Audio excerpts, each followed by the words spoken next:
Rajasthan GK one liner important facts. जो important इसमें बिंदु है वह हम देखेंगे।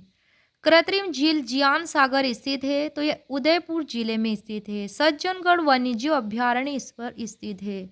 निर्माता जो है मेवाड़ महाराणा राज सिंह जी थे। माँ इनकी जाना देवी है, उनके नाम पर रखा था जियान सागर नाम। भाखड़ा नागल समझौता पंजाब सरकार और राजस्थान सरकार के मध्य 1959 में हुआ था। इंदिरा गांधी नहर की लिफ्ट नहरों में सबसे लंबी लिफ्ट नहर कमरसेन लिफ्ट नहर है। कमरसेन लिफ्ट नहर का प्रारंभिक नाम बीकानेर लूणकरणसर लिफ्ट नहर था। 1989 में नाम बदलकर इसका कमरसेन लिफ्ट नहर रखा गया। 1976 में बनकर यह तैयार हुई बीकानेर की जीवन रेखा कमरसेन लिफ्ट नहर कहलाती है। और यह नहर कमरसेन लिफ्ट नहर 5 जुलाई 1968 को प्रारंभ हुई थी। और इंदिरा गांधी लिफ्ट नहरें जो है टोटल 7 है। सर्वप्रथम निर्मित इन 7 नहरों में 7 ही लिफ्ट नहरों में सबसे पहले निर्मित हुई लिफ्ट नहर कमरसेन लिफ्ट नहर थी। इंदिरा गांधी नहर परियोजना का पुराना नाम राजस्थान नहर परियोजना था और इसको मरुधर की भाग्य रेखा भी कहा जाता है। इंदिरा गांधी नहर परियोजना को 2 नवंबर 1984 को इंदिरा गांधी की स्मृति में यह नहर राजस्थान नहर परियोजना का नाम इंदिरा गांधी नहर परियोजना रखा गया। शिलान्यास इसका जो है नहर का 31 मार्च 1958 को गोविंद वल्लभ पंत द्वारा किया गया था। 10 जिलों को इसकी पेयजल आपूर्ति होती है। इंदिरा गांधी नहर परियोजना की हनुमानगढ़, श्री गंगानगर, चूरू, झुंझुनू, नागौर, बीकानेर, जैसलमेर, बाड़मेर, सीकर और जोधपुर 10 जिलों को इंदिरा गांधी नहर परियोजना की पेयजल आपूर्ति होती है। 11 अक्टूबर 1963 को जल प्रवाहित जो है भारत के उपराष्ट्रपति डॉक्टर सर्वपल्ली राधाकृष्णन द्वारा किया गया इंदिरा गांधी लिफ्ट नहर का जल प्रवाहन। पद्मनाभ जो है कानड़ देव प्रबंध के रचयिता थे। 1200 ईस्वी में इस ग्रंथ को लिखा था। और पद्मनाभ जो दरबारी कवि थे वह है राजस्थान में जालोर शासक अर्णोराज के दरबारी थे। पद्मनाभ जो दरबारी थे जालोर शासक अर्णोराज के दरबारी थे।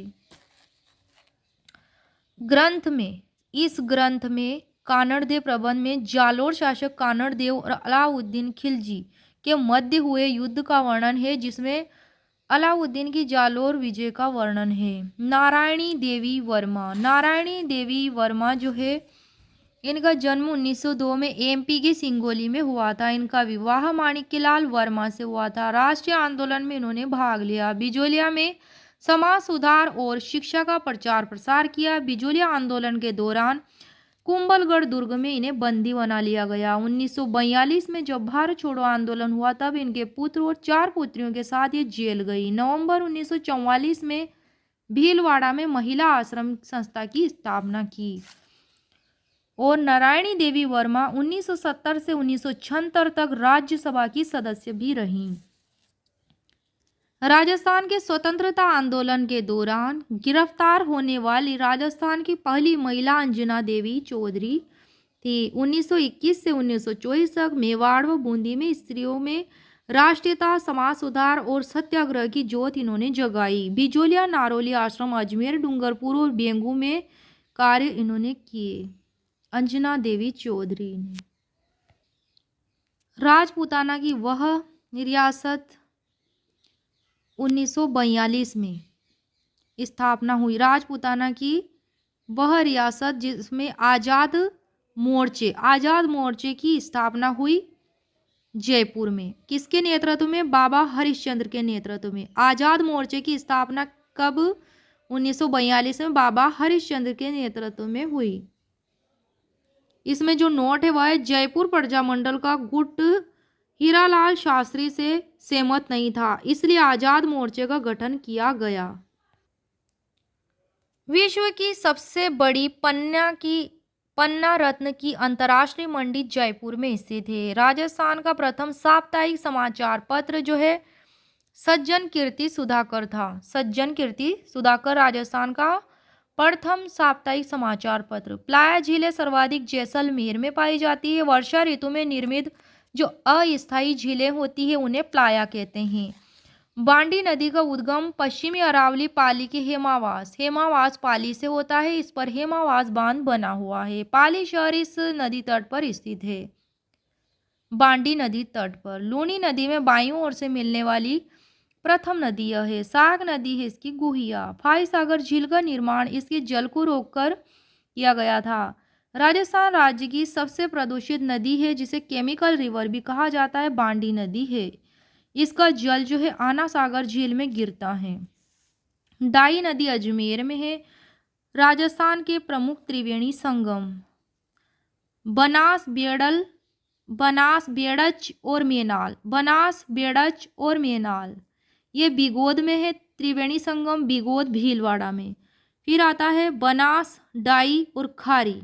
इन तीनों नदियों का त्रिवेणी संगम राजमहल टोंक में है। फिर आता है बनास, बांडी और मानसी नदियाँ। इन तीनों नदियों का त्रिवेणी संगम देवधाम जोधपुर या टोंक में स्थित है। अब है बनास, चंबल और सीप। अब कौन सी नदियाँ हैं? त्रिवेणी संगम है बनास, चंबल और सीप। बनास, चंबल और सीप है रामेश्वर घाट सवाई माधोपुर में स्थित है त्रिवेणी संगम। सोम, माही और जाखम इन नदियों का त्रिवेणी संगम बेणेश्वर धाम डूंगरपुर में स्थित है। देश का पहला राज्य जो है बायोफ्यूल नीति 2018 लागू करने वाला राजस्थान है। राजस्थान पर्यटन विकास निगम RTDC की स्थापना 1978 में जयपुर में हुई थी। कार्य प्रारंभ हुआ था 1 अप्रैल 1979 को। जसन आजी के चमत्कारों से प्रभावित होकर 500 बीघा जमीन भेंट करने वाले सिकंदर लोदी थे। नीपंख आंदोलन के प्रवर्तक दादू दयाल जी नीपंख आंदोलन के प्रवर्तक रहे। चावंड चित्रशैली का सर्वाधिक विकास हुआ मेवाड़ के महाराणा अमर सिंह प्रथम के समय में। राजस्थानी भाषा दिवस 21 फरवरी को मनाया जाता है। रोहिड़ा को राज्य पुष्प का दर्जा मिला, तो यह दर्जा मिला है 31 अक्टूबर 1983 को। टीकू मेला अंडुलेटा रोहिड़ा को कहा जाता है। इसका प्रयोग बंदूक की बड़ बनाने में किया जाता है। इसको नुकसान करने वाला जो है रेगिस्तानी चूहा जिसे जरविल कहा जाता है वह इसे नुकसान पहुंचाता है। इसे राजस्थान का सागवान, मारवाड़ टीक, राजस्थान की मरुशोभा एटीसी नामों से रोहिड़ा पुष्प को जाना जाता है।